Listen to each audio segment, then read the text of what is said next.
Welcome back to the North American LCS. I'm Remington Bisson III, and joining me for our first two games is Joshua Jat Leesman. We're going to be starting it off with Team Curse versus Evil Geniuses. And for Curse, they will be looking to rebound after an 80-minute loss to Complexity just yesterday. Yeah, and Riv, we think about that. They basically played 2 games of League of Legends yesterday. Yes, they did. Everyone's been involved in incredibly long league games, and they're actually never that enjoyable when they go that long to play. It's even worse when you lose. Yep. So the fact that they have to recover from that on day 2 is going to be a big mental task for them. A couple fun facts, though, that came out of that marathon. We mentioned it in the pregame, but Quas made it through that entire 80-minute game without dying a single time on Gragas, and also got the record for 691 CS as a top laner in a game, which I don't think is going to get broken anytime soon. Nope, good old Quas. But Evil Geniuses are having their own struggles, sitting in last place now with a 6-game slump. And the worst part about yesterday, Riv, is last split we referred to Pobelter as a wild card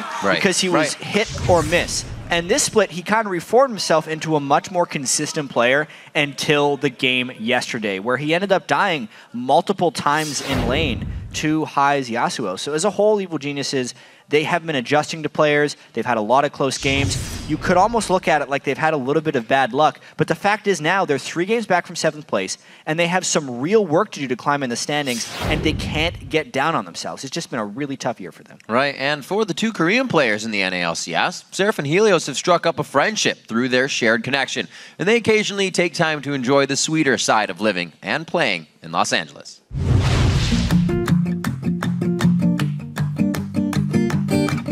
할리우드 처음 갔을 때 TV에서만 보던 곳에 내가 이렇게 리그 오브 레전드를 한다는 것만으로 거기에 방문할 수 있는 게 되게 믿기지가 않았고 영광이었고 되게 좋은 경험을 한 것 같고 아마 다시는 할리우드에 못 갈 것 같은데 그래도 이번 기회에 재밌게 봐서 정말 좋았어요. Welcome to Hollywood, you have arrived. Where are you from? Korea. You're correct. 안녕하세요. Oh, 안녕하세요.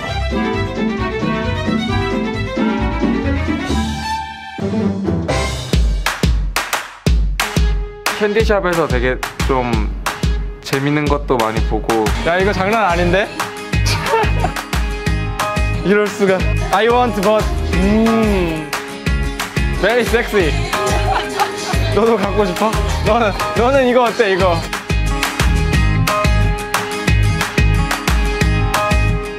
가서 진짜 거기 거리를 걷는다는 거에 너무 기분이 좋았어요. 거리도 걷고 스시도 먹고.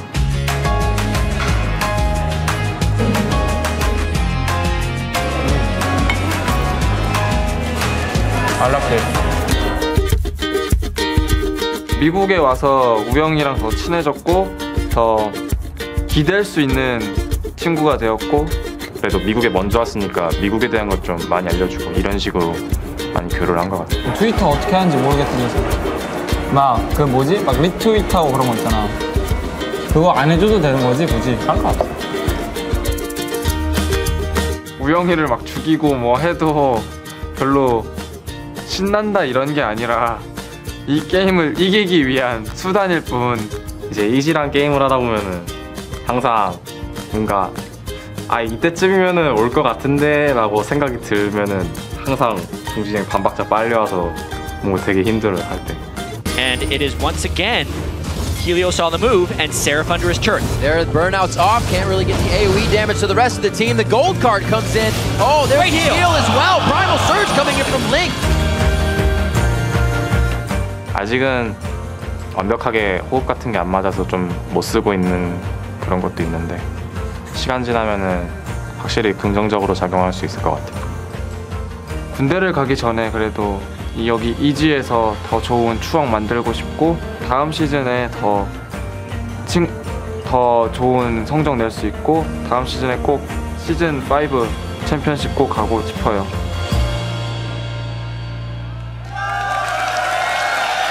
Very awesome to see 2 players able to connect outside of their home, now in a new home and playing together. I think one of the biggest things in players in that situation is how they take a situation if it comes good or bad and how they move on after that. And there's going to be a big moment for Helios as this season progresses, whether they can climb out of that 8th and 7th place spot to get to 6th. That's right. We're going to get right into the game. Let's check out the starting lineups. On the blue side, it is going to be Curse. That means it's Quas in the top lane, Dominate in the jungle, Voyboy in mid, Cop with a white shirt on AD now, and Xpecial on support. Slowly but surely, Curse is becoming unbeatable. On the red side, the Evil Geniuses, Inox in the top lane, Helios in the jungle, Pobelter in mid lane, Altec on AD, and Crepo on support.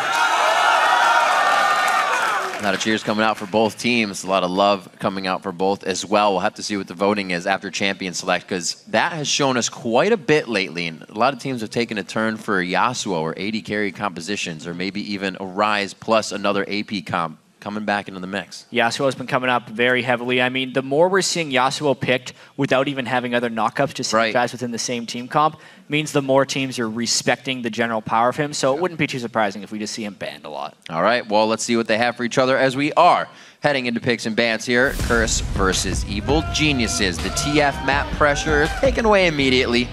No playmaking for Pobelter. Simple bans to come out. Nothing just nothing super targeted at the moment. Mid bans, we expect to see those. Well, there's a Yasuo ban as well. Yeah. Morgana probably targeted at Crepo. That's actually an interesting turn of events.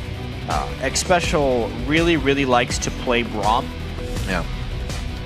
And normally Crepo is completely okay with that because he can pick Morgana into it and get the black shields. At this point, they would have to play Thresh into Braum, generally speaking, which can still work, but it's not as ideal, and that's why they banned Thresh. But now, if Curse decides to first pick Braum, what's Crepo going to have left? And they don't even do that, so that's neat. They take down Lulu. I think Lulu was banned all yesterday. Gets through today because of the situation in that Braum factor. We could see Helios locking in the Rengar immediately with Braum. We'll have to see if we get Orianna coming in for Pobelter here, or if they try to take it away on Curse. Yeah. Just based on these picks and bans, even though Curse is still a pretty big favorite in this game, based on recent results, right? The trading of Lulu for a Braum Rengar, particularly when there is Morgana and Thresh already on the ban list, Braum is a spectacular support against Nami, who is generally the support people go to next, because the shield just blocks that entire tidal wave, infuriating Nami players everywhere. But it's just a really good choice right here, and I'm surprised Curse let it go through just to take Lulu. Seems like they might just have to pick up the Nami now. See what they decide to put in. They could try to go back to something like Sona and just play a sustain game. Sona has been somewhat working. Easy to keep the heal up. Sustain always comes into play very nicely, as you were talking about. But looks like it's going to be the Nami cog. A little bit of safety for him, but not everything you would want. Yeah, Cop had a pretty good Kog'Maw game yesterday. Yeah, his living artilleries are on point. Definitely coming up with the clutch shots. Very interesting. The Mundo coming in as well. And we do see the Tristana, so we may get a few more picks for the late game. If they do get isolated in lane, Mundo is a very strong pick against a Lulu in the top lane, just because he has so much natural health regeneration. And since Lulu is a low damage top laner to begin with, it is near impossible to cut through that Mundo ultimate. Could see a Ryze coming in for EG for more late game, but Curse is looking at that new jungle. Been seeing a little bit more, as we're seeing a bit of focus on the junglers now as they get hit in Champion Select bans. What has Dominate been practicing now? We usually see him drop back to a Pantheon or something of his very big wheelhouse comfort zone. Yeah, well, there's plenty of stuff alive. Elise is still available. Nunu has been picking up a lot of steam. They've been hovering on it for a while. And Curse is one of the teams that actually hovers their picks occasionally. A lot of the other teams do the double lock-in to give the other team less time to react. It's an interesting little game there. Some say it works, some say it doesn't. I like the Orianna pickup as well. They deny it from Helios and the ball movement. Getting a nice command shockwave in from Stealth. So it helps a little bit with a good pick. Whoa. And they actually go for the Syndra. Yeah. In this matchup. Pobelter looking to dominate that middle lane a little bit. Syndra buried lane dominant champion. But really, that entire Curse team composition is about protecting Cop's Kog'Maw. Putting a lot of faith into him. He's a defensive player to begin with. Oftentimes when you run protect the AD carry compositions, it's around an aggressive AD carry who can take a lot of risks. Otherwise, sometimes you run into the unfortunate events of just not having damage to create fights. But Voyboy Zoriana has been solid enough and doing enough damage that it should be okay for Curse. It'll be interesting to see the gameplay from Dominate. He likes to be quite aggressive. We saw him yesterday on Rengar really focusing the bottom lane, knowing he could get in and get through with a kill quickly. So we'll keep an eye on where he moves throughout the beginning. The teams are loading onto the Rift, so let's see who you think will take the win at this point. According to LOLesports.com, 74% in favor of Curse right now over Evil Geniuses as we head into your second day of Week 8. Yeah, it's that big Evil Geniuses slump. Keep those votes coming over on Twitter. Send either hashtag CRSWin or hashtag EGWin to the @LOLesports account, and we will be checking back throughout the game to see who's got the momentum on their side. And EG has had a very troublesome past week. Just their matchups in general have been all the top tier teams. The only one in the past 6 was Complexity. Yep. It's all Cloud9, Dig, TSM, LMQ, Cloud9. Yeah, well, that's the tricky thing. Just about the North American schedule this year. Who do they pick up wins against, right? You have so many teams at the top, meaning you kind of have so many teams in the middle, but just the way standings work, if you have a lot of teams high in the standings, someone's got to be way in the bottom to make that happen. Otherwise, everyone would just be sitting in the middle. Like, you'd like to think that everyone's strong, and maybe everyone is strong. Maybe EG is actually a strong team, but they're just not as good as the other teams in the league, which is why they're sitting at such a lowly record with only 4 wins on. And it's working so differently because some of the other lower teams are actually able to beat the top tier teams. So that decreases EG's chances even more when their opponents they should be having close games against are already 3 or 4 games ahead. We'll see if they can make up some ground here. Still have a good 4 more weeks left coming into the split to make something happen. So now on day 2, they face off against Curse, who, like we said, looking themselves to come out very strong off an 80-minute loss yesterday. Probably not thinking about it too much anymore, but they are thinking of how to prevent that in these situations. 1 for 1. Cop always does this. Pretty much the start of every game. He's going to run mid and practice dodging. He's usually the first one to fire a Peacemaker when he's on Caitlyn here. He always tries to land something. 0 for 1 as far as dodges today, though. Yeah. Advantage Evil Geniuses. Double advantage. Good early sweep there. Yeah. Sweep. Known ward coming out. Slow movement for both teams. Just getting the regulars down for a standard start. This worked out for Dominate very favorably last time. We'll see if Helios tries to get in his face. Rengar-Nunu matchup. Is that, wow, 50%. Really getting quick votes in there. What are we seeing kind of from a Helios Rengar versus a Nunu? Is that something you can kind of counter jungle at all? The strange thing about this is, yes, early game counter jungling will have a bit of an impact, but as long as they're not counter jungling the second rotation of buffs, the catch-up experience from the blue and the red would be enough. So what Dominate wants to focus on more so than counter jungling is just good vision control and good ganks. All the objectives in the favor of Curse. They let a lot of the dragons go to the wayside yesterday for Complexity in the early game. We'll see if they change focus on that. Curse was being very risk-averse, as we've been saying lately about teams that think they can prevent a disaster by just giving away a little bit and then taking it back later. Yeah, and they've had success, you know, in their 3-1 Super Week against the top teams in the league. Curse, by and large, didn't play super aggressively. They just played measured, and since they lose games by making mistakes, they just decided to play even more cautious. It actually worked out for them. Still winning fights from being down in gold, just making things work. Definitely with the help of Dominate in the jungle. And this bottom lane, Cop and Xpecial, coming out pretty big for Super Week. Xpecial had a heck of amount of games for himself. We'll see what he can perform on Nami this game with Braum going to Crepo. Yeah, that'll be a very interesting lane. 2 hyper carry, 80 carries right there.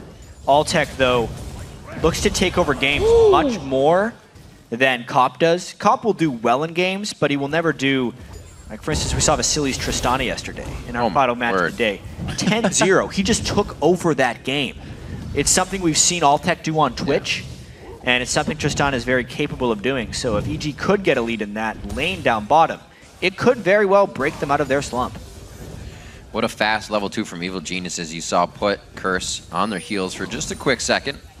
Cop and Xpecial now getting back into the right zone here. Helios passing through mid, just giving a good walk in, making sure Pole Belter doesn't find anything too scary. Now at the 3.5-minute mark. Not going to see any jungler pressure just yet. Yeah, a little weird that Helios would take that move. He was sitting at 4 ferocity. You see a lot of level 3 Rengar ganks with a max ferocity bola to try and get the root on people in lane. Especially since Pobelter can land a good range stun on Syndra. That's kind of the gank they would be looking for and what Voidboy has to respect. But look how far back Voidboy is staying. Those ganks aren't really going to be possible. No, he's not looking to do anything weird. 1, 2, 3 across Q, W, and E. Putting the shield down and getting dissonance. It's actually a lot harder to keep doing that for him. He'll waste mana real quick. We'll see how that lane plays out.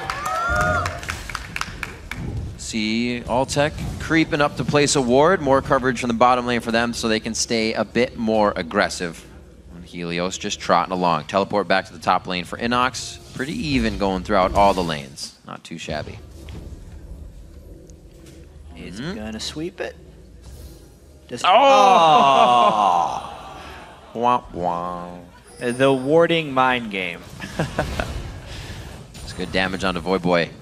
Still got Ignite in mid lane. Voidboy's actually running the heal, expecting to get burst out by this Helios Pobelter composition. Smart move. We saw it keeping, I believe, Prolly safe yesterday on Ziggs. He ran the heal as well. Yeah, if you're gonna run the protect the X composition with a lot of shields, shields and heals work pretty well with each other. All the safety. Nice brush control by Crepo. They are warded out, so you can see Cop staying safe. But good back and forth. Xpecial making sure he can get his hits on, to get some gold built up on his generation item. We'll see if they can actually keep themselves strong. Quillcoat very early for dominating. He goes back in 5 minutes.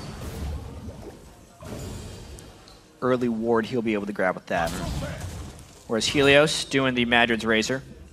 That's what every Rengar has been doing these days. He's on the hunt now. Surprised. He's probably itching after he didn't get that gank in mid when he came in. He's like, man, I'm usually aggressive at 1 minute in the game. Now it's 5.5. See if we can get a good gank here. Though, they're trying to get aggressive. He's going to walk Helios right needs to make it over there quickly. into Helios. This could be perfect. He kind of alerts them too low a little too early. Yeah, walked into that. They're going to have brush control here, but Pobelter, he's already wasted his flash to get directly away from the team. They may not be able to get dominate, but he's able to jump on. Crepo and Helios know they need to retreat from this with the sustain of Xpecial. Voidboy is low on mana, but they're kind of saving face on this one, 1 for 1. Crepo with the jump through the Dragon Pit really saved EG's skin overall there. Being able to trade the kill back. Kill ends up going to both junglers with assists on either side. That will, in the end, benefit Voidboy because he gets the minion wave experience. And you can see Pobelter kind of scratching his head there. A little fancy feet. You're still going to take some Bio-Arcane Barrage. See if Pobelter can get back into it. Not too much CS was lost being exited that lane. Looks like we're going to have Kwas trying to formulate something up top. He's being very risky. They got the wards for this, but they're not really getting too much out of it. Yeah, they were hoping to catch Helios, knowing he had that kill as well. Don't want to let him snowball early. They want to be able to get eyes on Helios before he hits level 6, so they can predict where that deadly gank comes from. Talked a little bit about that yesterday, actually, when we saw it was Dominate on it. Be in the face of that Rengar. Dominate had some great Rengar ganks at level 6. He did the cooldown reduction Rengar build as well, got out a lot of ganks, got Curse out to a great early lead, but they just weren't able to make plays after the fact. So he swept the ward, but he still gave his vision away, or his position away. There's really not much he can do, which is why it was a good ward by Quas, regardless of if it gets swept or not. Get what they need. It actually buys quite a bit of time for the knowledge of bottom lane, or at least Helios now, to make the moves. Now a forward ward placed again, so as Helios comes back around, Dominate's going to know they're on the bottom side of the jungle. It's the new game. It's all about keeping vision control. Thought they were going to help bottom lane, but it's just a pink ward. Curse now wants to start making sure that Helios does not enter anymore. Huh. What a nice Orianna. Yeah, helping him out with red. The easiest jungle buff taker. I'll help you out. Helios doing a very good job of, well, trying to keep Nunu's vision control at bay. But this gank is a little bit straightforward. It's a very simplistic gank path. clearing the ward and then trying to run straight to it. He missed his bola. Oh, it's still going to be Pobelter coming down quite quick. They get the stun on. Goes for the command shockwave. Very back and forth right now. A lot of communication coming down for the teleport. Voyboy gets hit, and Helios throws the ulti on for a possibility of an execute kill there. Does not get it, and Curse collapses onto this. They may even try to go for Dragon if they have the time. Everyone ends up using their teleports right there. A little bit strange of a fight. Too much of a part. Jungler's on the collision course. And Pobelter without the damage to actually kill I Will Dominate. Nunu's a pretty tanky dude. Especially when he's got all those extra little buffs he picks up from the jungle. That's true. Something to forget about quite a bit. He's got some of the highest base health in the game when you keep in mind his base health plus the health bonus he gets when he eats some of those tasty jungle creeps. Still 1-1, both teams itching to draw more blood as we see them. A lot of focus just under the mid lane is where the vision control has kind of been the fight for it. Definitely trying to control the blue buff area of Pobelter, but not really getting a chance to hit it. We've only seen Helios in the jungle on the bottom side, really affecting where the red would be for a Curse. Not too many moves made that were acted on just yet. Still going to see what happens at this first Dragon. Waiting for Helios to get 6, though. He does have it. Only had to use it in defense last time. Oh. Ooh. Krepo pretty brazen. Look at the CS in this lane, actually. Altec and Krepo really starting to put the pain on. They're going with the static Shiv Trist. So they're going to look to keep Kog'Maw shoved in for quite some time, which would make them a little bit at risk to a Nunu gank in the back. Krepo continually jumping in. Oh, man. Not too much damage, though. Good old Braum. Sightstone out for Krepo, but Sightstone also out for Dominate. We'll see if this kind of triggers them to start gaining more map control and put this composition kind of into play. Yeah, Sightstone, and he still has an extra ward. Yeah. He's got wards for days. You can only have 3 on the map at once. But he's got them just in case. This is where teamwork comes into play. You can see they already have a nice horseshoe right around mid, kind of capped on both sides with pink wards. Good point. Gives Voyboy as much possible safety as he could get. They have that because even though Rengar can stealth gank, unless he's going straight up the mid lane, they're going to see it coming. They want to actually have wards in places where they can see the start of Helios' stealth. And the fact that they've been able to accomplish so many deep wards is quite impressive. So Helios would kind of just have to guess, go straight up a lane in order to get a gank off. Krepo goes really aggressive here. Very, very hard. They do get the concussive blows lockdown. Nice job by Xpecial. Very low mana on Krepo. Don't know if he can hit out another Winter's Bite, and they choose to turn on this one. So Summoners use just Krepo's right there, and the flash from Cop. So they can still return fire pretty well here. If they get in range, the bubble hits. Dominate's going to lock it down. He will not take the turret damage, so Cop has to back off, but they're still going to get out. Oh, the stun not clean at all, actually. The heal comes out there. Altec still wants to go hard. They have Pobelter on the top side. You also have Helios coming on the back. That's going to be Xpecial going down. The Bolo max range. He almost hits another one. That's the kill onto Cop. What an EG turnaround. They're going to come away with this and Dragon. The overdive there by Curse. They thought they punished Krepo for going over aggressive, but it ends up punishing themselves. And now EG can get the Dragon out of this too. An early game lead could be amazing in this one. So this move in itself was not good by Krepo. He was low on mana and he flashed in while really not having an advantage here. Curse can disengage this properly.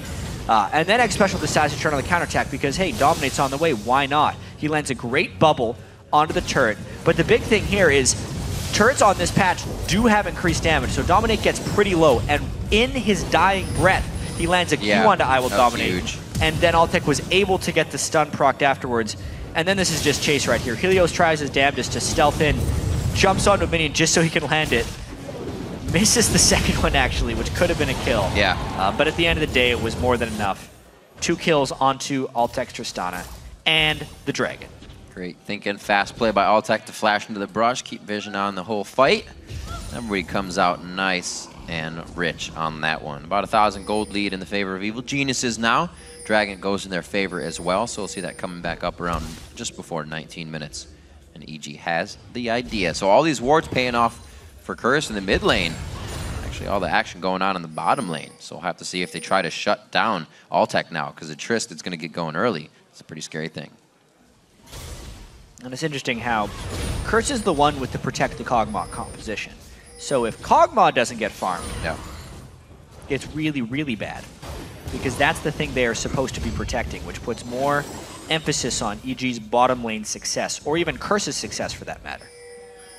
Hence all the roaming. EG's red was stolen away, so they want to steal Curse's. Who got it? Oh my god, he got it! Smited away. No, he got smited away. He got smited and he blasted too to make sure he had every bit of damage he could just at the end. Very nice job. Again, causing Helios' ultimate to go off in defense. It's a short cooldown. He'll be able to use it again, no problem. He's going for damage Rengar too. Yeah. None of this tank Rengar. Brutalizer. Helios wants to kill people. They got tankiness with Inox in their mind. We haven't actually even seen Inox come into play yet. 125 to 117 in that top lane. Not doing too bad for those guys. We haven't really paid him a visit, and we don't have to. It's the top lane. At this point, Inox doing all right, though, against Quas here. We said Mundo was a pretty big matchup against Lulu, and the reason is Lulu just cannot kill Mundo. It's just not possible. A lot of what Lulu can do is slowly harass out some of the other tanky top laners, which is why she's such a great pickup there, as well as adding some teamfight utility. But just not Mundo. You just can't move him. So, not an overwhelming lane for Pobelter here, 144 to 146. Down in CS. He's got an assist from a bit of the roam, but has not taken out Voyboy probably as much as he wanted to. Very safe play from the heal. Kills out that kill pressure a little bit. And Voyboy, we saw him playing so far back, and still is. Yeah, he has to respect the Rengar. It's one of those things. They should actually have the timer on his ultimate from the lane gank bottom lane, at least in a general sense, so he should know that a little bit, but that only comes with a lot of playing against Rengar, and he's been banned so long in North American LCS, these guys haven't had the time against him. It'll come. Not the guy you want to forget that's in the game when you're trying to start a fight. Yeah. It happens so many times. You get a kill in the mid lane, you're like, all right, and then all of a sudden, just jumps out of nowhere, eats your face. That's a great ward. Hello. It's just one of those, oh man, situations. Pobelter's going to be seen out by this, and they know he's taking the long way home. What a fast push. We get it. He's trying to actually just take it down. What do they want to get roam on this, maybe? He can get it. He's definitely going to get it. Yeah. Throws on the ult, says I'm going to take down top turret. So now Quas can possibly put pressure somewhere else on the map here. We'll see what they decide to do with this. Inox is going to be staying in that top lane. We'll probably get a bit more farm in there. 1:50 on Dragon will be the use of those teleports. We see finally the Golem Spirit built up for Dominate. And the Wriggles finished up there for Helios finally in his jungle. Start stacking it. Interesting, actually. A lot of junglers don't upgrade into Wriggles until they're fully stacked on their Feral Flare. He's at 23 stacks. He needs 30 to transform that guy. But he will get the ward, and Vision is at a pretty big premium this game. With the Dragon up in 1 minute and 20 seconds. That should be the next battlefield. Looks like EG is definitely putting a little priority on roam, especially for Crepo. Swifty boots for him coming out on Braum. A little different in the bottom lane. Trying to run through the Glitterland slows of Lulu. Yeah. Swifty boots not the most common choice. I do like them in general, though. I think they're a somewhat under-purchased boot. Especially when he's got his shield on it. Will give him a lot of in-fight mobility. Oh, man. Yeah, your extra speed there. As far as in-combat speed, the Boots of Swiftness is as fast as you can get. It's a good-looking boot. Yeah. I'd wear it. White does get dirty pretty easily, though. That's true. Gotta watch out for that. Just clean it in the river. Yeah. Good point. Grabbing this vision control. That'll help a little bit. They set more up. 30 seconds on the Dragon. Looks like the needlessly large rod pickup for both mid laners to have a nice little impact here. They also are both level 12. Yeah, the lanes, as far as mid and top, have been very even as far as trading farm. Yeah. The action has been in the bottom lane because generally that's what the team comps are built around. If Kog'Maw doesn't succeed, Curse will not succeed. So that is really where all the action has been drawn to this game. Well, that lead is still there for Altec at 130 CS to his 166. He's got the highest lead in the game for a deficit against his lane, I should say. But with a Trinity Force, Cop has the potential for more success in this fight as Altec. It will depend on how well he can position himself for this damage, because there's a lot of threat coming here. A full Ferocity Rengar. But at this point, pulling the Dragon would put them at a disadvantage. He kind of wants Inox to be able to walk down, but he could teleport if he needs to. This becomes there he goes, trying to hit the pink board. Quite difficult engagement for Curse now. Yeah. They don't really have anything but a walk-in, especially when they have to hit a perfect ultimate. wants to just rush this Dragon down. They're really forcing Curse into coming in or get a hard initiation. Pobelter would have to land a stun at this point. ED taking a lot of poke damage. Double bubble, gets kicked away. Oh, Dominate! He knobs on the Dragon. The ultimate goes on to him coming in from Pobelter. That's a lot of damage to be used on a big tank, leaving the rest of the damage dealers on Curse quite healthy after they take the Dragon. They have lost one. Oh my god! Ha ha! Pull, shoot, takes him down. I don't know about that call from EG, going for that Dragon in that sense. Grouping up at a Dragon against an Orianna is really tricky, especially when Dominate can get into a Smite Consume war with your jungler and most likely steal it. Lucky to only have a 1-for-1 there, but they did lose the Dragon. And in a sense, they give up some of their advantage. It was a fight that definitely put EG into a tight corner of what do we do? Because what did they use? They used on Pobelter, or I'm sorry, on Dominate, they used Pobelter's ult. Altec tried to Buster Shot him away, and he still stole it. And then you have no ults to fight with. Very interesting bit of chaos there. I mean, we got to take another look at this one. It's just a 5v5 Dragon Force without solid initiation is just kind of asking for trouble, you know? They get Bubble onto 2. They do Buster Shot him, but he gets it with the Smite, not even the Consume. Yeah. But then when the fight actually begins, and he gets his ult. What is up with the positioning? How do they do this? Well, only by the grace of God, all the damage got dumped into Inox with a bunch of other viable targets. Curse doesn't end up cleaning up this fight, so almost jump back to try to dodge the ball. So close. If there is a benefit to take out of that from EG, is that the one kill they did get went back on Altec, and he did complete his Infinity Edge. That is a big Trist, and that is a huge 2-item spike, especially for 20 minutes. See if he can get himself right as rain. Check where he's at. Level 3 on his rapid fire, so he actually got more gold than he had to time that level up to level 5 on his Q. It's about 1,000 gold ahead as well, so that's what they're looking to save. If Helios can make the right plays and they can get to the right positions, Altec to jump in and jump out is really the plan here. But both teams kind of have a lack of initiation. It's all just walk up to a line and see who makes the first mistake.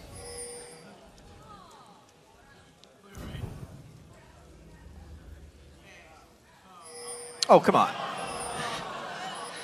They're going back for it. Lots of pings. So Curse trying to regain their jungle back now. Let's see if they can do it. Bottom lane already being affected here. Very interesting. So some map pressure being continually applied here by EG. Voyboy's going to have to get a lot of ability power to make himself into a viable threat here. The Lulu Orianna Nunu is very supportive or utility-based combo. It can pump out some good damage, but it needs a lot of ability power. I'm just looking at what Helios is finally coming out with now. Ghost Blade, and he's finished the Flare. I'm sure Voyboy is pretty scared. He'd love to turn that into a Rabadon's, and he does. I was going to say he's going to turn it into a Zanya's, but now he needs to make these plays count. He needs the damage. He does, yeah. Helios as well. It's a very aggressive build here. You see most Rengars go tank because when they jump in, they need to be able to survive a little bit, and they're about the initiation power and the catching power. If Curse just groups up, the damage Rengar build won't actually be that good because they can very easily turn and kill him. The Ghostblade Ferroflare build is when you catch people split pushing, so Helios will need to seek out and destroy stragglers in here. It really just shows that EG is probably going to be going for a split push type strategy for a while now and trying to catch Curse running back and forth. Well, they definitely have the wards for it here on this bottom side of the jungle. Continuously back and forth, dominating Krepo going on this ward game. Altec moves up. They should have enough to take down this turret. Actually, with the wards, they see that they are in a bad position. This is going to allow them to stay safe. Teleport is up actually for Quas here, but that would leave top turret in a very bad position with Inox taking it down. So it's hopefully a 4v4. Kite, not fight, coming in for Curse. Yeah, it feels like EG's a little bit afraid of this 4v4. I think it would be a pretty close fight, but it's all about whether Helios could get a good initiation. If he gets caught, it is very, very bad. No catches, though, with the teleport burn. And now Inox is all alone. Xpecial's got to land something good here. Yeah. He's going to be able to get that top turret. Tidal wave. Inox teleport is actually up. Inox is going to teleport in the backside of the fight. He's going to be right in the middle of the fray. He comes in. Voyboy is going to be the first to be taken down. They did not expect to see a Mundo coming in. Crepo has taken a lot of damage again. And somehow, Curse has microed themselves in and out here. Inox to be the last one down. They completely save face on this. A Cathian surprise is going to help drop Inox in this fight. And it goes over to Quas. What a turnaround with Inox coming in late on the fight. Yeah, Altec bailed on that fight pretty early on, actually. A good initiation there by Curse at the end of the day because they did head off where EG was heading. I mean, the late teleport in, they put out a ward for the sole purpose of teleporting, and EG says, let's get out of here. At this point, it was about Xpecial wanting to land a tidal wave versus Crepo wanted to block it. Powelter flashed a little bit backwards, which kind of screwed EG over here. Shockwave does catch Crepo. Tidal Wave zones out a little bit, but mainly just watch the development of this fight. Inox is so strong that they can't kill him. If Altec would have played a little bit more carefully along the outside of this fight, they may have been able to clean some stuff out because he bailed. What? And then Inox takes another 20 seconds to die. Nunu had no mana. There wasn't a huge amount of threat. It would have been Quas's Glitter Lances and whether Altec could dodge them that would decide that fight. But game continues, it's even in gold, and EG wants this dragon again. It's going to be about securing it. Not seeing him jump away kind of confused me of how that fight quickly just went back the other way, but it is as it is. And we see Dragon now going over to Evil Geniuses. They gain control even more on the map, now with 1,000.2 gold lead in their favor. Old sound. Cleaned up. So Kog'Maw has a recurring death sound. We're going to move the camera so we don't hear that real quick. So seeing the turret almost go down, lots of parties from Kog'Maw. Probably see him die one more. I don't want to hear it back again. up. Cutlass being built up by him. Once he gets that, he's actually not going for the Infinity Edge right away. So he wants to go for just the attack speed, tear through the HP of Inox, who's already going to give him the help on that when he builds his health up. A very interesting game for This game is really fascinating right now. Inox proved how strong he was in that last fight. There is only one Ignite on the entire Curse team to try and deal with Inox, and even when Kog'Maw gets a little bit fed, he will be doing a large proportion of magic damage. Now, Inox is already sitting at 174 magic resist. Very, very, very difficult person to calm down. He needs those kind of initiations, though. That was perfect for Evil Geniuses if they were able to keep staying in the fight. Yeah, Pobelter really got messed up badly in that one. If Pobelter can help take out or even get a good amount of damage on a Cop, Inox would run wild in those fights. Just knowing how well Altec is powering up, but he still needs more time on Trist. He needs another big item. Yeah, one more for him. It actually looks like he threw some. Maybe he's gonna get a Blade of the Rune King. It's that squishy Rengar if he gets caught around the side. It's bad news. Curse working the wards very well. It pays off for them. Little return on investment. Dominate continues to take the cleavers for the team. He can just walk off, consume some side camps, get himself back up to health. Very good play by them. Walking it in. They're going to go ahead and take this turret quite easily as Curse takes a little bit of ground back for themselves here in the game. Almost evening the game up, just within 300, 400 gold. And if we talk about these close games, EG usually loses them. They are not sticking together very well. Helios gets caught out of position. They do not have ward control around the Baron Pit. Curse is looking to exploit them a little bit. They cancel their recalls. They're going on this with the Nunu Cog. They kill it really, really fast. Altec on the outside. They got the ult out. Dodges the bubble as well. He found aquatic life is quite easy for him. Special taking damage on the outside. It looks like they quickly force Curse off of that call. Scrying orb by Altec. Yep. Oh, he bought that a long time ago. He loves to get that super early. And then just some slick dodging. Tidal wave, bubble, all without burning living summon. artillery. He knows what he's doing. All credit to Altec there. Well, he's got the alacrity, helping him out. A little speed on the boots. EG's bottom lane really wanting to move fast in this game. That's true. Thinking of Crepo's too. Early. I mean, it shows positioning is very important against a team as fast as Curse right now. Move speed boosts on all of their supportive characters. Yeah. Kog'Maw will be a very, very fast Void Puppy at the end of the day. Blood Boil. Quas can speed them up. Void Boy speeds them up with Dissonance. And all of X Special spells will provide a move speed boost as well. Gotta love getting free stats. Well, I guess it's not free. They're using their ability. It actually kind of, that move speed advantage was seen best in the last fight that Curse won, where they teleported in without really being in engagement range, but then was still able to chase them down. Holy macaroni. Dominate, needing the shield to get out of that one, but they get a lot blown off. Pole Belter's ultimate, it'll be up before Dominate's flash, though. But yeah, that Ignite going down. They were only within 900 health of killing him. Not ideal. EG's trying to make the moves. Here, there, they try a little bit. Maybe Curse can act off of this. But EG's early to mid game is usually pretty solid. It's towards that late game, like you were saying, where they start to falter, stretch themselves a little too far to try to get those types of kills. And now next fight, they might be without that Ignite. No. This Tristana, though, we've seen a couple complexity games where Tristana gets a little crazy. He's sitting on 2,300 or so gold right now. Whew. 2,500. Scary time to fight if they do. Definitely needs to go back and spend that gold, but they may not have a chance. Once again, pressured, maybe put into a fight here they don't want to fight. With Curse building pretty much no armor, it would be an opportunity now for Altec to go a Blade of the Ruin King or a Bloodthirster instead of his Last Whisper and try and do larger amounts of damage on the carries. We'll have to see. He needs the time to shop even, and they lose a lot of map pressure when he goes away. You should know he can do that. Sometimes it's hard to predict as an AD carry when you're like, I'll get that item, and then you see an armor come in on the other side. This is super tricky, though. Inox is down bottom. They do not have vision control at the Baron pit.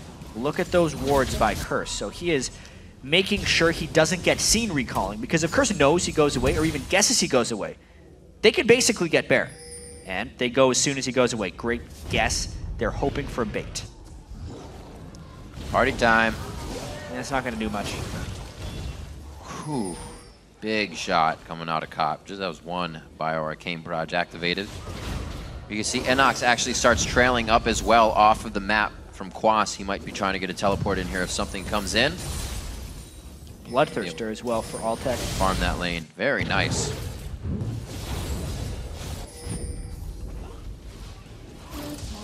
Seeing as the last situation in the fight for him, he wasn't really that affected, and once Nunu's hitting him, he can pretty much still take down Nunu. Yeah, there's almost no armor on I Will Dominate. Right. You should be able to shred through it. All right, so good pickup from Evil Geniuses here. Take a while. I don't know if he's going to get that one. At least they're keeping their mind in the game to keep the gold going. If it's not going to affect their hold in middle, and they can keep this vision here without having to stretch thin for Baron vision, I mean, hey. But does he have to leave now? Because Curse is just playing really dangerous mind games. Or rather, EG is playing really dangerous mind games. Curse is so afraid to start the Baron, though. They're very afraid of getting collapsed on. It's causing them to take overly cautious measures here.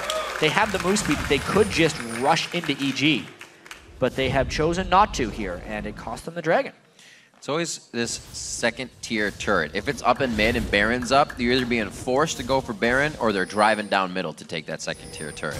Back and forth again, now back for the Baron. If Curse can really get a good move here, they're going to have a minion wave reset in mid. They should maybe be able to push down mid. Very tense. EG's peeling off, but Curse is following too much. They're not going to be able to go. It's actually going to be Altec that pushes that wave down middle. So EG now kind of have the ring around going. Tunnel vision from Curse to the top side, and there may be some good damage on the turret as Void Boy recalls himself to mid here. Altec, stop it. He's got to run really fast. Okay, Quas takes the safe route back. So much safety here by Curse. If he would have came through the river, then they could have gotten the kill, so.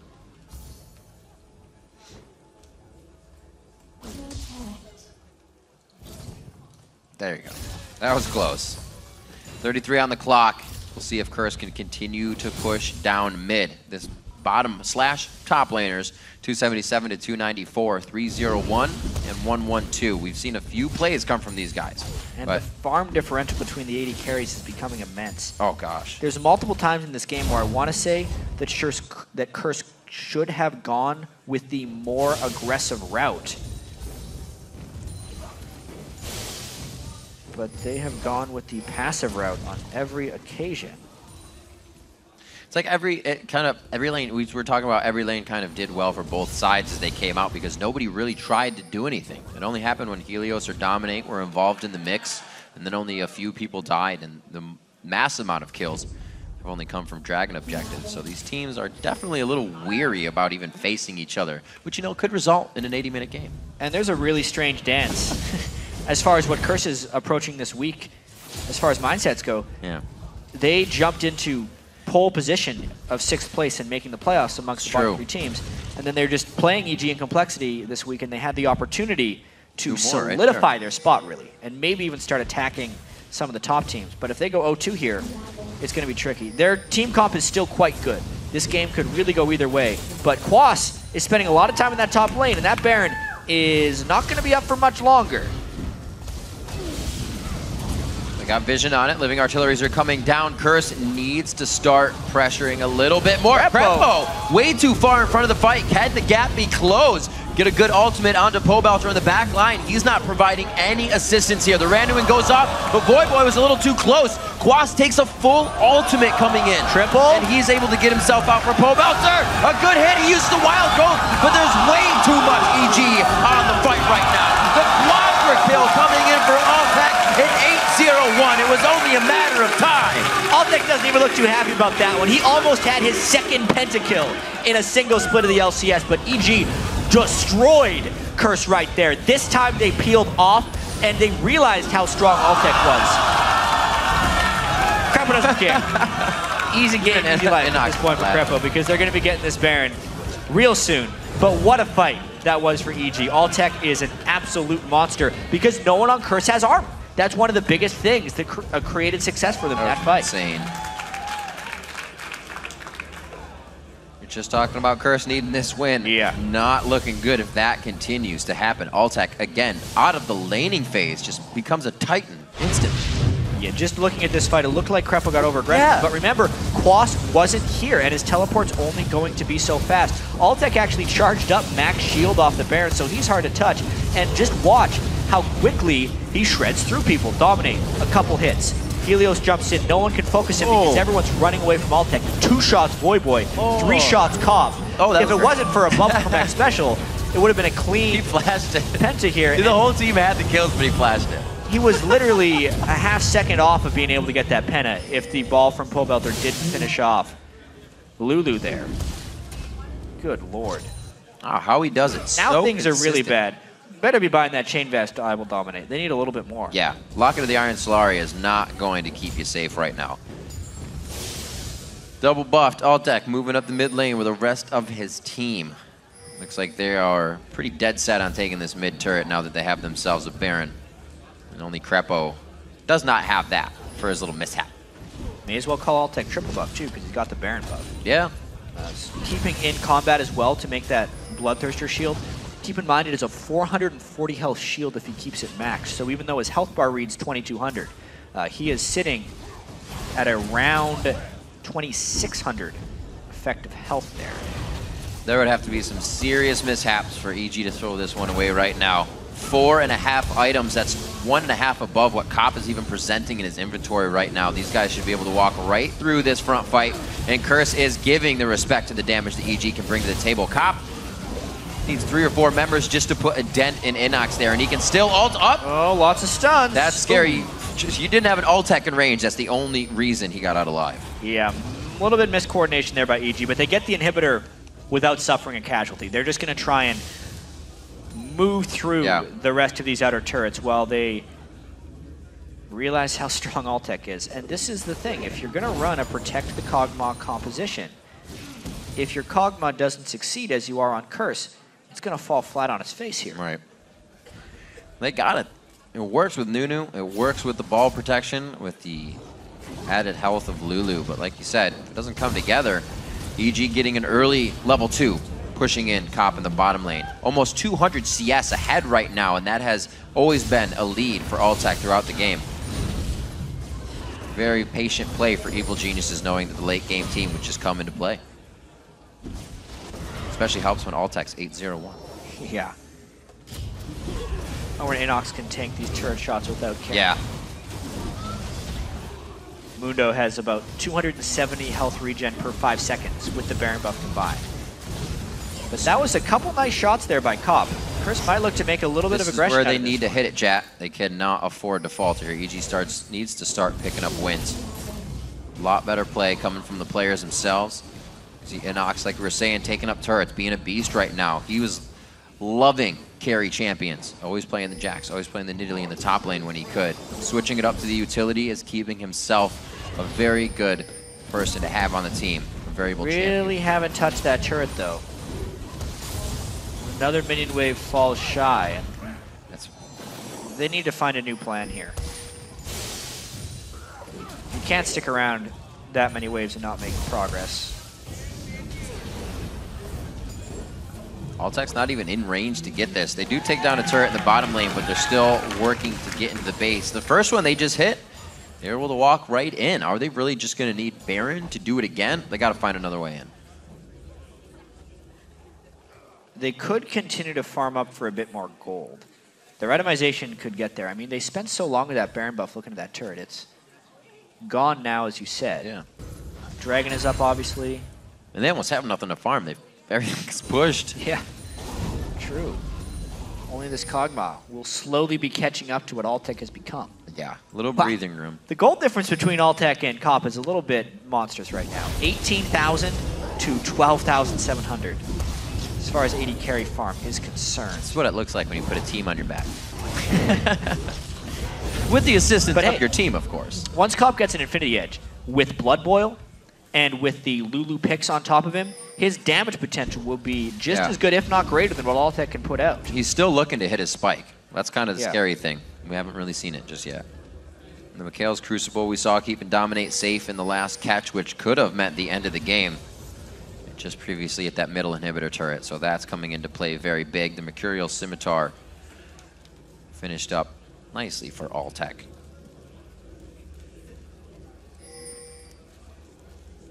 So rich, he can keep himself safe. And look at Inox, Warmogs as well, on top of his Randuins and Banshees. These guys are able to put just excessive items under their belts now as they move into the base. 12,000 gold in the lead. EG is looking very dominant, but again, scary when they get to the base. Why can they not get through the front? Another minute and 15 on Baron. It might be the way they need to get back through the front door of Curse.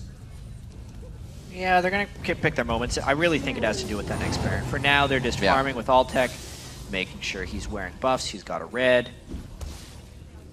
They could take another siege at this middle inhibitor as it's respawned, but without the Baron, it's a little higher risk. Ooh. And that's even without the Eye Edge. That's the help picks. The Nami slow on top of it as well. There's a lot of things that make this Kog'Maw even more scary, despite not having success this game. Curse. Slight good push on the side lane so they can keep all 5 members mid here, but they are going to be pressured. Ward coverage is being gained by Crepo. EG kind of prioritizing where they need to be, what they need to foreshadow for themselves. And with that pink ward just chilling up at Baron, Curse is going to know when they need to make a move. They're going to be seen pretty much the whole way up by these security wards. They have a chance. Yeah, the Baron would fall really fast. I think Curse just gives it up. Yeah. They're being smart about this. They probably couldn't even run there if they wanted to at this point. I bet you could run there. They get there. It'd be very late. They get there after the fact. So EG's taking down Baron. Easy peasy for them. Second one of the game, 4 out of 5 Dragons. Again, another game where Curse does not prioritize the objectives in the game, getting themselves into that position, or just didn't have the chance at the time. But EG has gained a very big gold lead due to objectives. That lane of Altec in the bottom, and just completely controlling the map. Yeah, so in general, what they do, Altec just sold a static ship for Phantom Dancer, more endgame DPS from that item. Right. And also bought elixirs. Everyone on EG wants to spend as much of their gold as absolutely possible right now. Buyout. Because the next push should be the final one. So they should be getting elixirs across the board if they haven't. You can see a blue elixir is on Pobelter. A blue and a red elixir is on Altec. So they're really just trying to power up for this final push. Hopefully it can What be. should be the final. What should be. 14,000 gold lead. They could just be staring at each other again once they make it to the front of the base. This inhibitor waiting to go down once again. And knowing that damage that Cop just did, we'll see how hesitant Crepo or Helios is to really get themselves into this fight. 1,000 damage, 1,064 out of 2 shots coming from crits on Altec. You do not want to be hit by that. Banshee's Veil's being popped on one side. So EG can get past the inhibitors. That's quite nice, but can they hit a turret first? He just used Helios' ultimate. It's not ideal. Could have used that for an initiation under the turret. But look at how fast it's going down. Yeah, They're rapid fire's on. Go Very in. easy. Crepo taking a lot of turret shots, but they get it to go down. And I don't think it's going to be a re-engage here. Whoa! Hey-yo! Zanya's plays all week long. Be sure to tip your waitress. Oh, what a shockwave! Paul Meltzer to the living artillery! Another one from Cop, possibly on the backside. He's looking at that final range of his living artillery, so they're trying to get all the deeps in that they can to end this one. The Void Ooze to slow it. He gets taken down again in midair as he goes for a leap. And they may not continue to chase this. They got to get things pushed. They got to regroup. Riv, we talked before the game about Pobelter being a wild card. That was pretty wild, if you ask me. That was not what he wanted to do. He wanted to flash in alt and then Zanya's. You don't his order say. of operations all mixed up there. It ends up not really working out for EG. So they did get the turret down, and then they were hoping for the game-ending fight here. If you're gonna flash in, he was looking to catch Void Boy. He's stunned, Void Boy, and he's like, all right, I can flash alt. It has happened to the best of us. But that time, he just gets completely messed up afterwards. Altec then doesn't have the front line standing in front of him, and they have to bail out. Cop untouched. Void Boy still there to shield. Oh my gosh. There's so much speed up in control once they're chasing you with Whimsy and Dissonance. The important thing is they exposed the second inhibitor, though. That is true. But you can see how easily they took the middle inhibitor, so now they have another chance at it with Baron being down. Can hang out on the bottom side of the map all you want. 45 minutes in, EG making a few dents on the base, but Curse is still showing life in this game, and if a fight goes drastically wrong, it could easily sway the other way to EG's inhibitors being down. And something we have to point out as well, Riv, is that Infinity Edge that got completed by Cop. Even though he's not at full offensive items, he's got a Zeal on the way for even more attack speed coming in. He's getting pretty scary. He's getting to a point where Inox will not be able to withstand the barrage of Kog'Maw. Inox hasn't really built too much armor. You see him putting the chain vest in now. He went for HP before. The thing about Kog'Maw is there's not you can't really itemize against him. Bioarcane Barrage is magic damage. It's doing a percentage of your max health. And his base autos are still pretty potent. You just got to build everything in synchrony, and then you still die. Hope it's the right time and the right place. Good block out. Look at this poke, though. EG's taken half health now to Crepo and already shots on the Altec. He can heal himself up. Crepo, not so much at this point. He's also running Distortion Boots to keep himself on those Swifties, using his Summoners ASAP. 47 minutes in, EG back on the front step here as they pepper Curse's second inhibitor turret to go down. Did EG mess up their chance will be the question here. Cop has become very scary, and EG looks a little skittish to make it in here. Altec can still blow people up, but it's a matter of if he can stay safe in the process. There's a lot of stuff that can kill him as well. If he gets too close, going with an incredibly offensive Tristana build.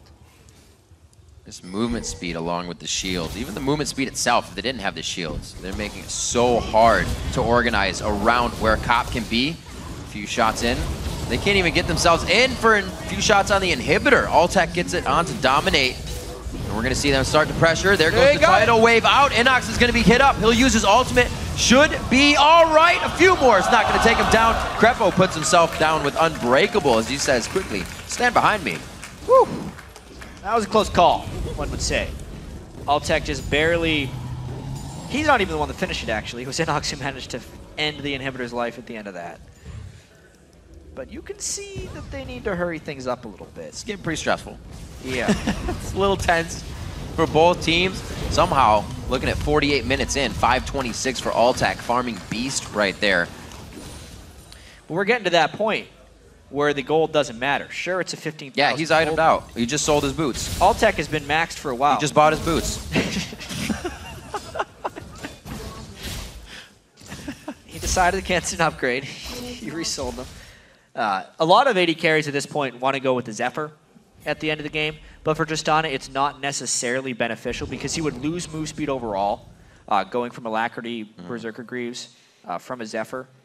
And he's also incredibly close to his max attack speed just because of how much attack speed Rapid Fire gives him.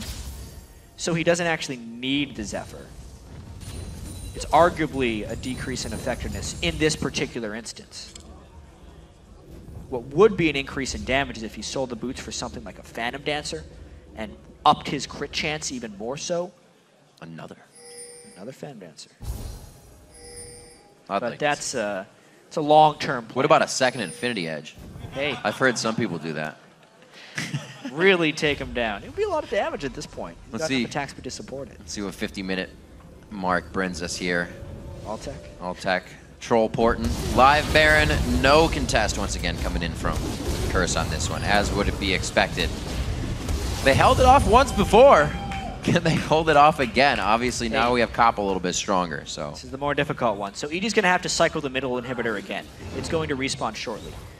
Then they're going to have to hope for the big waves of super minions. I feel like we've been through this song and dance before a few times in the past days, but it's really difficult if you can get 2 inhibitors down to hold that 3rd turret because the power of the super minions is so great. It's going to be about EG trying to get this inhibitor down. This one is actually really important for Curse to defend. They're not putting up a very good defense right now. Boba should just keep his ball out on the front line here. Really deter the entire team of a shockwave. So look at now they have to stand around it. They're not, I don't think they can defend this. It's really important that they do though. Giving up a little too much room. Shots coming in from the backside. Altec able to hit that with his long range now of level 18 Tristana. Outranging just about everybody on the map besides their skill shots. Top lane pushed in now as EG needs to end this stranglehold they have onto Curse, or Curse is going to lash out very soon. And this is the point in games which is very, very rarely come back from. 2 inhibitors down while pushing the 3rd. Unless Curse can win a team fight right now. That's going to be huge shots coming in from Cop. He's hesitating a little bit though. He's only hit a few. Waiting for that return of Pobelter, knowing the Zanyas is there. They're very afraid of the front line. Even when they fight for half a second, the minions take down their Nexus turrets. That bit of tunneling there on the fight, in which they needed to do, cost them their Nexus turret. Very tight fight coming in here. Curse has to make the right decisions. They just had a minion wave spawn 10 seconds ago, so they have a bit of time to buy here. Zanyas goes out, and they cannot finish Pobelter. Altec gets a few kills for himself. He's alive with full HP. The triple kill for Altec. He sees the Penta in his eyes. Can he outdo Cop? The sustain is there. Another shot. Cop doesn't have it. Yeah, he does. He gets the BioArcade Mirage last shot on. He's going to get the kill, but that's going to be the end of the game. The Nexus is going down in favor of Evil Geniuses. They stop the 6-game bleeding streak, and they're able to pick up a win over Curse at 51 minutes. There's a sigh of relief from Peppo as well. And Rib, this makes things very interesting. Near the bottom of the NA LCS standings right there.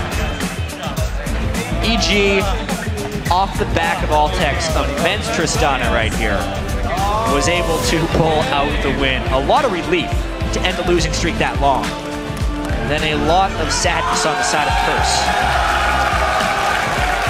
Coming into a week and then having this type of performance. Even with 3 white shirts, who would have thought? Yeah, a new one to come out today. The confidence of Curse has been growing by leaps and bounds. Shut down a little bit there. After a 3-1 Super Week, they're brought to 0-2 on Week 8. Very difficult and long games that they have to go back and watch, but in all honesty, EG's as well. They do grab the lead, but the closing out point is something that needs a little refining for them. Of course. They made some mechanical mistakes, which is much easier to remedy than strategic mistakes. They could have ended that game much earlier if Pobelter wouldn't have done the infamous Flash Zanya's play at the bottom of the base. Hey, other than that, they could have done it. Everybody tries to get the game ended there. You think you got it, and you go a little too hard. I also liked at the end of the game where Altec had the triple, so he decided to jump into Kog'Maw and was like, he's made a huge mistake. He's like, I don't want the second one to get away from me. He had a Lulu right next to him, and there was no one there to help Altec. But a quadra kill and a triple kill in the same game. That Trist play, when the whole thing of Curse was protect the Kog'Maw, to come out and then be an 11-1 Trist, it's a nice little performance there by Crepo and Altec. And it's a different game of threats that EG was able to play. We came out thinking that it was going to be this huge damage Rengar to get ball or get Pobelter stunned, and then he would come in and kill. And then we hardly saw anything coming from Helios after that. Not his fault. It's just Altec stole the show. They didn't know who to stop, and they still had the scare of a Rengar coming out of nowhere to start that fight. Great job on the teleports as well, coming in from Inox in the fights. They were very well timed. A little bit of miscommunication in the early game, and that's usually what has put EG pretty much under for the whole game. But they were able to turn it around this time and kind of mend those mistakes. Breaking that 6-game losing streak should go a long way for their hopes here. And this just, like I said earlier, it makes things really interesting as far as the standings are concerned. Curse was looking to run away with that spot, especially because they were playing EG and Complexity this week. They've went 0-2 now. That means with a Complexity win, it's just getting crazy right here. We could be seeing Complexity in playoff position by the end of this week.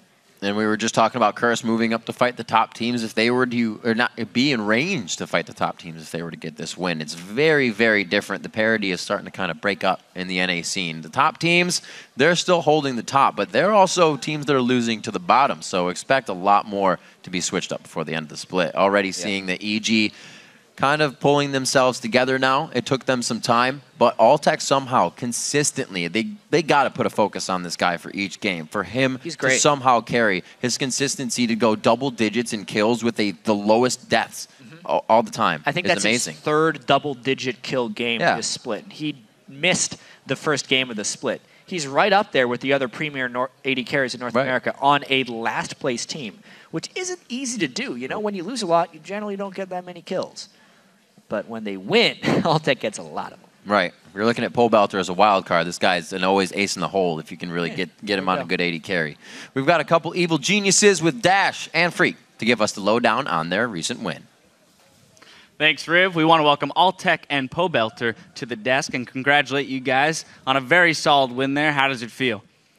It feels really great, actually, to break that 6-game losing streak.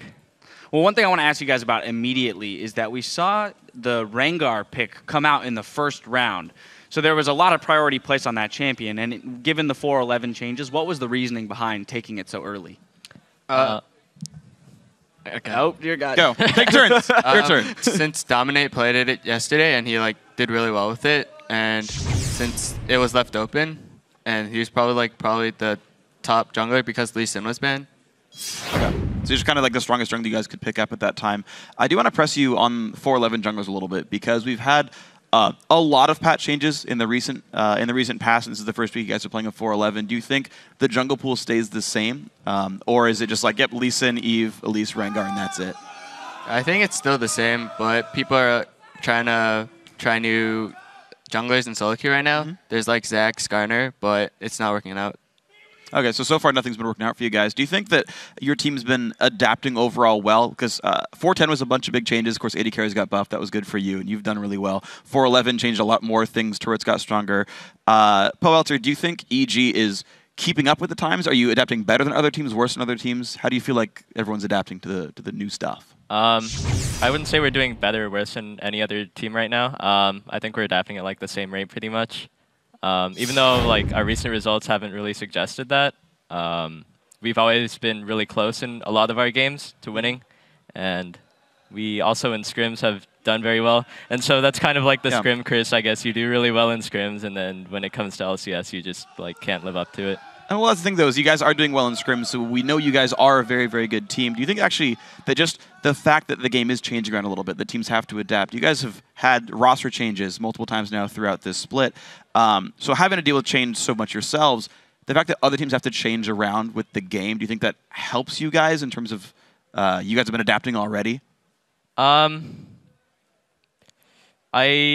think that, well, the change itself hasn't really made us react better to the change in the game, but I think Helios has a unique perspective on some of the changes, and so he's able to provide like a fresh insight onto what might be good and what might not be good, and so I think that gives us a bit of an edge. Cool. All right. Well, we want to jump right into the game. We're going to pull a replay up here in Altec. It's in the bot lane. It's about 11 minutes where you guys go 2 for 1. You end up taking the Dragon off. If you could just walk me through this fight, and then we'll talk about it afterwards. If we can roll the clip right here. So Crepo flashed Q, but he missed, and we hit the ulti on Cop, and he's stunned, and we just keep on going. So he flashed out, so we go next special here. And then Nunu's here, but I think... Yeah, they dive Crepo. Oh, kind of, yeah, it's where they dive. Oh, they dive Crepo. I mistimed my heal, but since he got the Baron passive off, I got Dom right here, and then that reset my jump. And then X-Special flashed out, and then we have Rengar and Syndra coming. I used Busted Shot as like a finisher, but it didn't work out. And then we were able to just pick them up because they had no flash from the previous dive. At which point did you know the rest of your teammates were coming? Was that yelling, guys, they're ganking bottom, everyone show up, or did Pobelter and Helios come down on their own? Since Nunu was there, we spot him on a ward, and then Helios is like, I'm coming. And then Pobelter's like that too. So yeah, we just make the individual decisions to come down. It's a lot easier that way. Yeah. So you guys all have the awareness to make that happen. That's good. A little bit of a follow-up there. With that gold, you guys then went and took Dragon as well. We want to ask you about one of your buys. You start with Static Shiv, and we've seen a couple Tristanas do that. Can you kind of just explain the mindset behind that first buy? Static Shiv allows you to wave clear a lot and just perma push, and that you just try to chip the tower every time. So when you do that, you can always get perfect CS. And basically, Shiv, if you get Shiv, it allows you to push faster and farm faster. And then once I get IE, it's like my power spike. All right, well, fast forward to 34 minutes. We're going to pull another replay up. It's where you snag the Quadra, but Pobelter, I actually want you to do this replay because you're the one who takes the Penta away from him. All right. So we're hitting Baron right here. The call is to just start the fight because we don't want Nunu to flash in and get a steal off.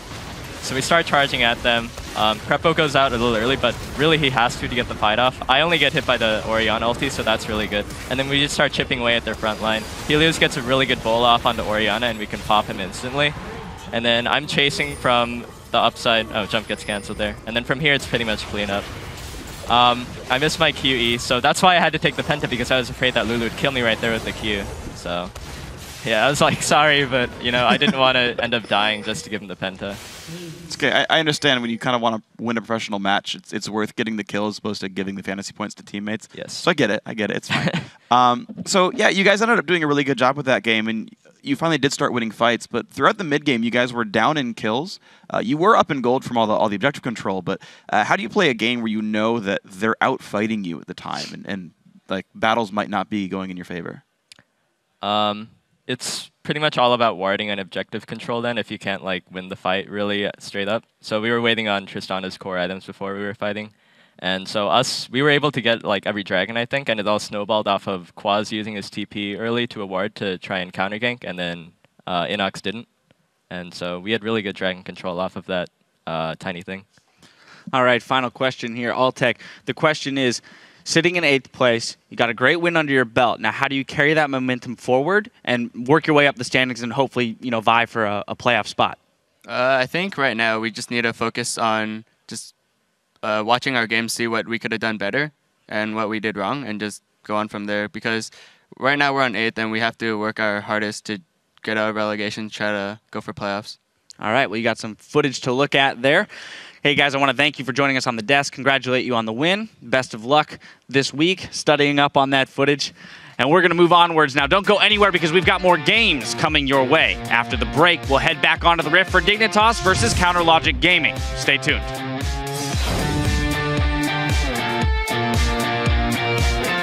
Fight. Come on, go. Nice. I'm on Nunu. Just running at them. They're Randuins. I'm running to Cog. I'm just thinking Cog. We got Cog. Lulu. Finish. I have Cleaver in a second. Give me the Lulu's Penta. Cleaver. Give me the Penta. No. Okay, nice. Good job, guys.